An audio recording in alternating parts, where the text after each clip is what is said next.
Good morning to all students. Today we will discuss our fifth lesson, सामाजिक विषमता एवं बहिष्कार के स्वरूप।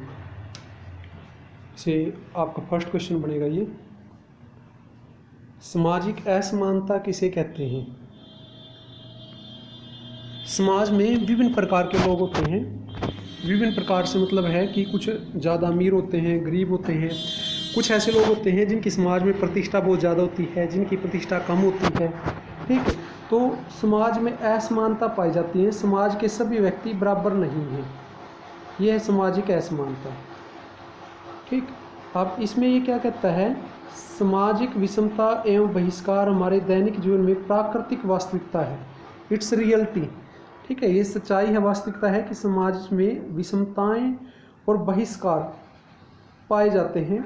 प्रत्येक समाज में हर व्यक्ति की सामाजिक स्थिति समान नहीं होती। समाज में कुछ लोगों के पास धन, संपत्ति, शिक्षा, स्वास्थ्य, सत्ता और शक्ति जैसे साधनों की अधिकता होती है, तो दूसरी ओर कुछ लोगों के पास इनका नितांत अभाव होता है। कुछ लोग बहुत एजुकेटेड होते हैं, किसी के पास शिक्षा की कमी होती है, किसी का स्वास्थ्य बहुत अच्छा होता है, किसी के पास हेल्थ अच्छी नहीं होती, किसी के पास अथॉरिटी होती है, पावर होती है, ठीक है, बहुत ज़्यादा होती है, किसी के पास कम है। तो ये असमानता कहलाती है। असमानता का मतलब है कुछ लोगों के पास बहुत ज़्यादा है, कुछ लोगों के पास कम है। अब ये क्या है कि सामाजिक विषमताएं बहिष्कार सामाजिक इसलिए है। ये सोशल क्यों कहा जाता है, इनको सोशल इसलिए कहा जाता है, ये व्यक्ति से नहीं समूह से संबंधित होते हैं, किसी एक व्यक्ति से नहीं है, पूरे समाज में। इसका मतलब एक देश में भी, दूसरे स्टेट में भी, दूसरे देश में भी ये पाए जाते हैं। वे व्यवस्थित और संरचनात्मक है, ये पूरे सिस्टमेटिक ढंग से हैं और ये आर्थिक नहीं है, पैसे की वजह से खरीदे नहीं जा सकते। ठीक है, ये ऑटोमेटिकली है। जैसे किसी की जाति ऊंची बता रखी है, किसी कोई निम्न जाति से बता रखा, निम्न धर्म से है, उच्च धर्म से है, तो ये आर्थिक नहीं है, ये समाज ने बना रखे हैं। सामाजिक संसाधनों को तीन रूपों में विभाजित किया जा सकता है। जो समाज के रिसोर्स हैं कि भाई किसके पास क्या चीज़ें ज़्यादा हैं, तो ये तीन चीज़ें हैं। तीन चीज़ों में क्या आएंगे, सबसे पहले आएगा अपना भौतिक संपत्ति। भौतिक संपत्ति का मतलब है वेल्थ, पैसा। ठीक है, किसी के पास बहुत ज़्यादा पैसे हैं, बहुत ज़्यादा आर्थिक संपत्ति है। दूसरा प्रतिष्ठा और शैक्षणिक योग्यता, इसमें क्या है, एजुकेशन। किसी के पास जैसे प्रतिष्ठा है, मान सम्मान होता है किसी आदमी का, सांस्कृतिक पूंजी कहलाता है ये। इसमें व्यक्ति की मान सम्मान किया जाता है, अच्छी एजुकेशन है। कुछ लोगों के पास बहुत ज़्यादा है, कुछ लोगों के पास कम है। तीसरा है सामाजिक विसंगति और संपर्कों के जाल, सामाजिक पूंजी। सामाजिक पूंजी क्या होता है, समाज में किस प्रकार का व्यवहार है, ठीक है, किन लोगों के बीच में बैठता है, किन लोगों के बीच में रहता है।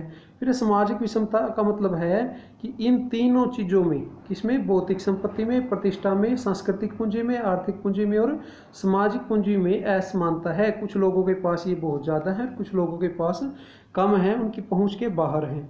फिर इसमें आता है सामाजिक सत्रीकरण। सत्रीकरण किसे कहते हैं, स्तर, लेवल।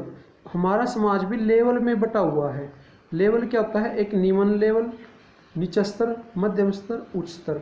अब इसमें क्या कहता है, यह व्यवस्था जो समाज के अंतर्गत पाए जाने वाले समूह को ऊंच नीच, छोटे बड़े आधार पे विभिन्न स्तरों पर बांटा जाना सामाजिक सत्रीकरण कहलाता है। हमारे समाज को ऊंच नीच और छोटे बड़े आधार पे जो बांट रखा है, ये सामाजिक सत्रीकरण कहलाता है। इसके मुख्य तीन सिद्धांत होते हैं। सिद्धांत का मतलब है, इसकी तीन विशेषताएं हैं कि ये व्यक्तियों की विभिन्नता का प्रकार है, समाज की विशिष्टता है। एक तो ये विभिन्नता पैदा करता है, दूसरा ये समाज की विशेषता है, ये पीढ़ी दर पीढ़ी बना रहता है। इसका मतलब क्या है कि जिसकी प्रतिष्ठा या जो मान सम्मान है या जिसके पास धन है, वेल्थ अच्छी है, तो वो पीढ़ी दर पीढ़ी बना रहता है। इसका मतलब नेक्स्ट जनरेशन को भी वो मिल जाता है मान सम्मान। फिर है सामाजिक सत्रीकरण को विश्वास या विचारधारा द्वारा समर्थन मिलता है। हमारा विश्वास होता है उस आदमी के प्रति, ठीक है, यदि कोई अच्छा आदमी है तो उसके बच्चे भी बहुत अच्छे होंगे, आगे उसकी नेक्स्ट जनरेशन भी अच्छी है। तो ये ना सामाजिक विचारधारा है, हमारे विश्वास पे आधारित है ये। फिर है जो आपका नेक्स्ट क्वेश्चन बनेगा इंपॉर्टेंट, पूर्वाग्रह किसे कहते हैं। ये 1 या 2 नंबर में आता है। पूर्वाग्रह किसे कहते हैं, एक समूह के सदस्यों द्वारा दूसरे समूह के सदस्यों के बारे में पूर्व विचार या व्यवहार को पूर्वाग्रह कहते हैं। हाँ, समझ में, ये क्या कहना चाहता है कि एक व्यक्ति या एक समूह की जो दूसरे समूह के बारे में सोच है, ठीक है, हमारी कई बार कुछ लोगों के बारे में सोच होती है कि ये ऐसे हैं, ठीक है, एक्चुअलिटी में ऐसे हो भी सकते हैं, नहीं भी हो सकते, ये हमारा सिर्फ पूर्वाग्रह है। पूर्वाग्रह का मतलब हमारी उनके बारे में सोच है, पूर्व कल्पित विचार है, हमारी कल्पना है कि ये पर्टिकुलर कास्ट, पर्टिकुलर रीजन के लोग ऐसे होते हैं, हो भी सकते हैं नहीं भी हो सकते। ठीक है।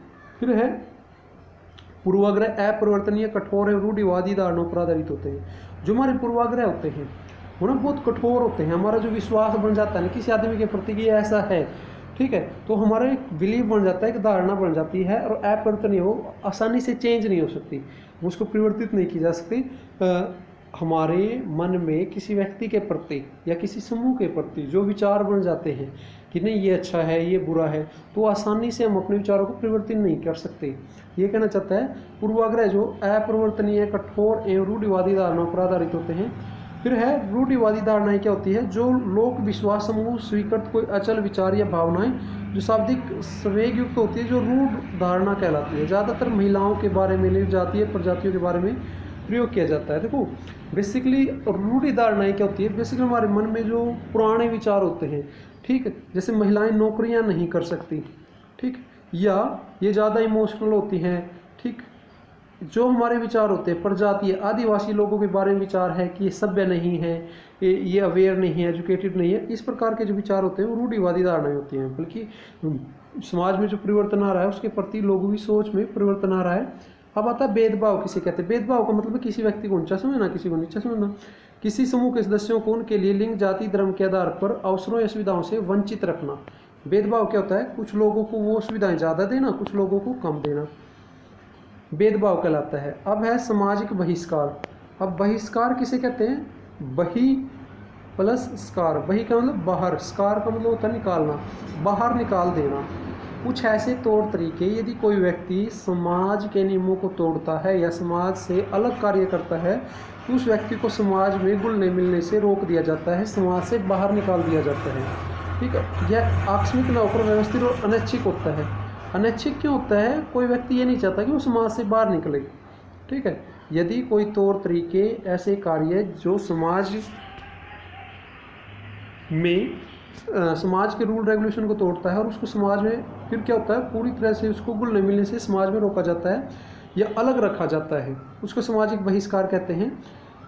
अब ये क्या कहता है, लंबे समय तक विषमता के कारण निष्कासित समाज में प्रतिशोध व घृणा की भावना पैदा हो जाती है, जिस कारण निष्कासित समाज अपने आप को मुख्य धारा से जोड़ने की कोशिश नहीं करते, जैसे दलित, जनजातीय समूह, महिलाएं, अन्यथा सक्षम लोग। अब ये क्या कहता है कि कुछ जो लोग हैं जिनका सामाजिक बहिष्कार हुआ है, बाद में ना उनके हीन भावना आ जाती है, घृणा का शिकार हो जाते हैं, फिर वो मुख्य धारा में नहीं जुड़ना चाहते। जैसे दलित हैं, दलित का मतलब जो निम्न जाति के वर्ग हैं या जनजातीय आदिवासी लोग हैं, ठीक है, महिलाओं के प्रति जो विचार हैं। अन्यथा सक्षम क्या होते हैं, फिजिकल हैंडीकैप लोग उनको ना दूसरे नज़रिए से देखते हैं, ये पुराने जन्मों का पाप है, ठीक, इसलिए अपाहिज पैदा हुए हैं। तो इस प्रकार जो समाज करता है उनके मन में ना घृणा पैदा हो जाती है, या वो अन्य लोगों से मिलने जुलने की कोशिश नहीं करते, अपने आप को अलग पाते हैं। फिर है जाति। जाति प्रथा आपने सेकंड लेसन में भी की थी कि जाति किसे कहते हैं। अब है एक भेदभावपूर्ण व्यवस्था, भेदभाव किया जाता है।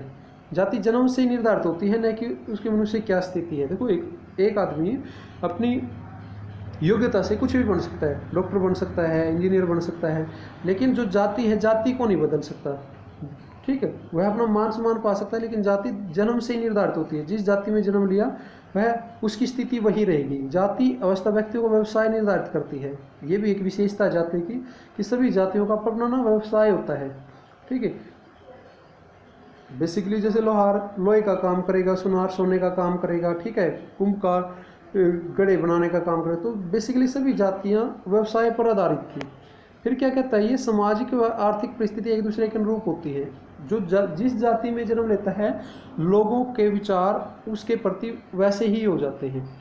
अब ना अस्पृश्यता आता है, अस्पृश्यता को बोलते हैं अनटचेबल। अस्पृश्यता क्या होती है, पहले क्या था, जो उच्च जातियाँ थी या उच्च जाति के लोग निम्न जाति को छू लेते थे तो अपने आप को अपवित्र समझने लग जाते थे, उसको छुआछूत कहा जाता था। आम बोलचाल में धार्मिक और कर्मकांडीय दृष्टि से शुद्धता और अशुद्धता के पैमाने पर सबसे नीची समझे जाने वाली जातियाँ अत्यंत कठोर सामाजिक दंडों का विधान किया जाता था। इसमें क्या है कि भाई छू लेने से ही अपने आप को अपवित्र समझ लेते थे। ठीक है, ये अस्पृश्यता होती है, अनटचेबल। अस्पृश्यता शब्द का प्रयोग ऐसे लोगों के लिए किया जाता था जिन्हें अपवित्र, गंदा या अशुद्ध माना जाता था।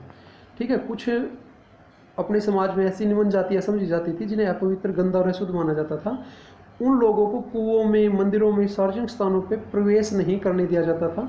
गांधी जी ने इन लोगों के लिए हरिजन शब्द का प्रयोग किया जाता था, ठीक है, किंतु आजकल दलित शब्द का प्रयोग किया जाता है।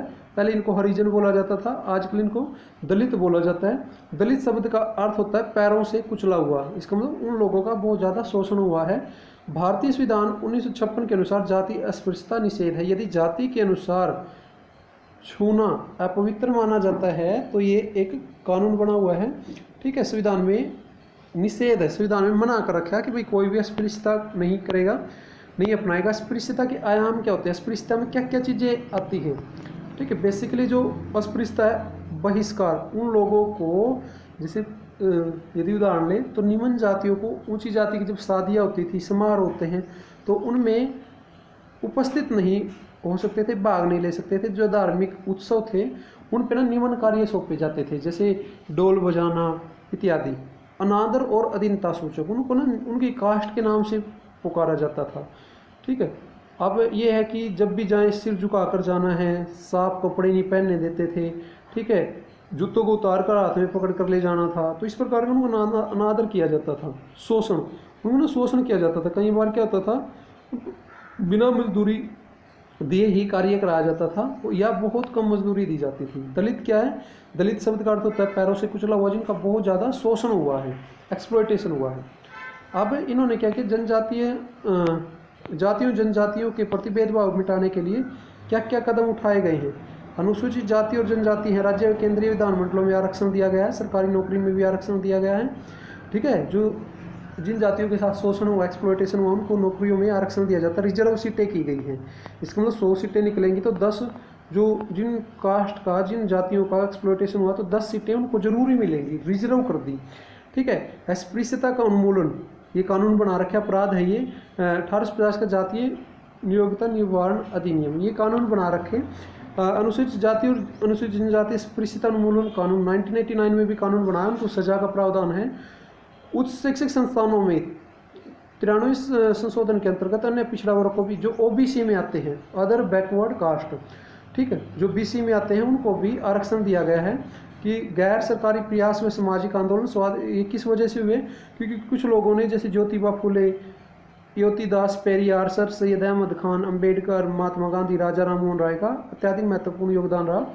उत्तर प्रदेश में समाजवादी पार्टी, बहुजन समाज पार्टी, जो दलित पार्टी मानी जाती है, और कर्नाटक में दलित संघर्ष समिति है, जो दलितों की पार्टी मानी जाती है, उन्होंने भी बहुत योगदान दिया इनको आरक्षण दिलाने में, और विभिन्न भाषाओं के साहित्य में योगदान। अन्य पिछड़ा वर्ग क्या, तो ओबीसी, ओबीसी में कौन आते हैं, जो जातियाँ एससी से तो ऊपर है और जनरल से नीचे हैं।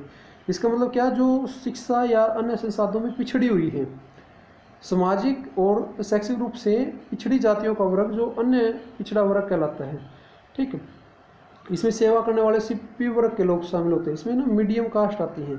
इस काका साहब कालेकर की अध्यक्षता में सबसे पहले पिछड़े वर्ग का गठन किया गया था। उसने रिपोर्ट बनाई कि भाई इनको क्या क्या दिया जाना चाहिए। इन्होंने अपनी रिपोर्ट में क्या बताया, इन्होंने बताया कि जो पिछड़े वर्ग हैं उसमें भी असमानता देखने को मिली है। जो ओबीसी में जो कास्ट आती हैं, धनी, कुछ तो धनी किसान हैं, दूसरी ओर गरीबी रेखा से नीचे जीवन यापन कर रहे हैं। भारत में जनजाति, अब आपने ना एससी पढ़ा होगा, ये क्या एससी क्या आता है, शेड्यूल कास्ट। एसटी आता है इसके ओब्लिक में, एसटी क्या होता है, शेड्यूल ट्राइब्स, जो आदिवासियों के लिए प्रयोग किया जाता है। एसटी जो होते हैं, जैसे एससी तो आप समझ गए क्या होते हैं, निम्न जातियों के लिए एससी शेड्यूल कास्ट बोला जाता है, एसटी बोला जाता है आदिवासियों के लिए। भारतीय संविधान के अनुसार निर्धनता, शक्तिहीनता, सामाजिक लांछन से पीड़ित सामाजिक समूह है, इन्हें जनजाति भी कहा जाता है। जनजातियों में प्राय वनवासी आदिवासी कहा जाता है, ठीक है। इनके साथ भी बहुत ज़्यादा शोषण हुआ। शोषण किस प्रकार हुआ था, इनको ना उपनिवेशवाद का सामना करना पड़ा। भारत सरकार ने वनों का दोहन, जो ये जंगलों में रहते थे वहाँ पे कटाई शुरू करवा दी, खदान, कारखाने, बांध बनाने, उनकी ज़मीन का अधिग्रहण किया गया तथा इनका पलायन हो गया, इनका ना माइग्रेशन हो गया।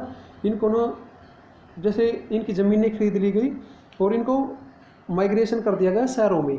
इनकी समस्याएं क्या थी, इनकी समस्याएं ये थी कि राष्ट्रीय वन नीति बनाम आदिवासी विस्थापन।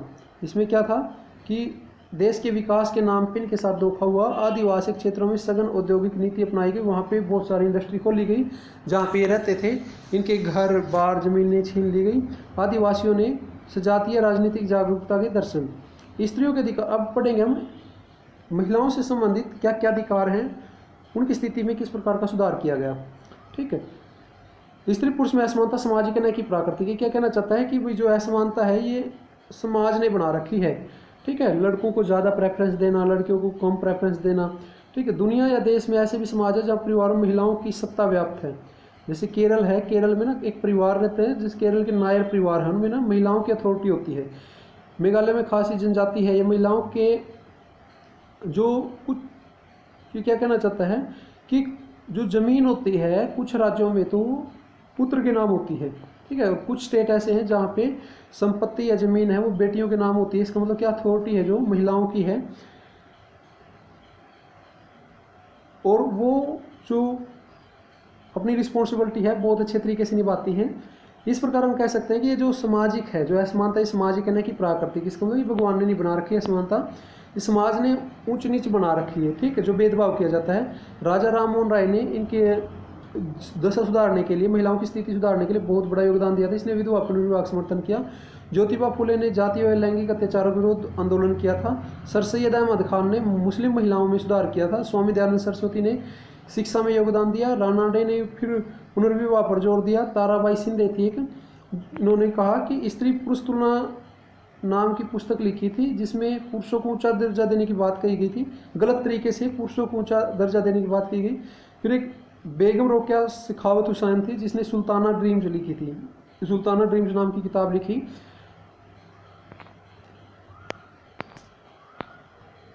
और 1931 में कराची में राष्ट्रीय भारतीय कांग्रेस द्वारा भी एक अध्यादेश जारी किया गया, जिसमें स्त्रियों को बराबरी का हक देने पर बल दिया गया था। 1970 में अहम मुद्दे पर जोर दिया गया।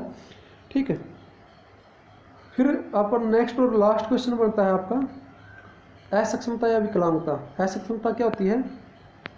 असक्षमता होती है फिजिकल हैंडीकैप, जिसमें शारीरिक रूप से, मानसिक रूप से बाधित व्यक्ति असक्षम कहलाते हैं, क्योंकि समाज में रीतियों के अनुसार जरूरत को पूरा नहीं कर पाते। इनको फिजिकल हैंडीकैप इसलिए बोला जाता है क्योंकि समाज की सोच के अनुसार अपनी जरूरतें पूरा नहीं कर पाते। इनको एक जैविक कमजोरी माना जाता है। फिर असक्षम व्यक्ति को हमेशा शिकार होना पड़ता है। इसका मतलब लोग उनके बारे में ये सोचते हैं कि किसी ने पिछले जन्मों का कर्म है इसलिए फिजिकल हैंडीकैप हुआ है, या माना जाता है कि उस निरोगिता व्यक्ति के प्रत्यक्ष ज्ञान से जुड़ी है। इसका मतलब ये समझते हैं जो फिजिकल हैंडीकैप है, इसका मतलब उसका नॉलेज भी इतना ही है, बल्कि ये सिर्फ अंधविश्वास या हमारी पूर्वाग्रह ही है जो हम उनके बारे में ऐसा सोचते हैं। निरोगिता और गरीबी के बीच काफ़ी संबंध है। इसका मतलब क्या, जो अयोग्य निरोग्य व्यक्ति है, फिजिकल हैंडीकैप है, उसका गरीबी के साथ निकटता के साथ संबंध है, क्योंकि पहले से वो बेचारा पूरी तरह से स्वस्थ नहीं है और ऊपर से उसको रोजगार नहीं मिलता, जिसकी वजह से वो गरीब रहता है। सरकार इनके लिए विभिन्न कार्यक्रम प्रदान करती है, जैसे एजुकेशन में इनको रिजर्वेशन दिया गया है, रोजगार में और व्यवसाय के लिए भी इनको बहुत ज़्यादा छूट प्रदान की गई है, जिसकी वजह से ये इनके अंदर हीन भावना न आ सके और ये भी विकास में बराबरी का सहयोग पा सकें। ठीक है, ओके स्टूडेंट्स, इफ एनी, ये था आपका लेसन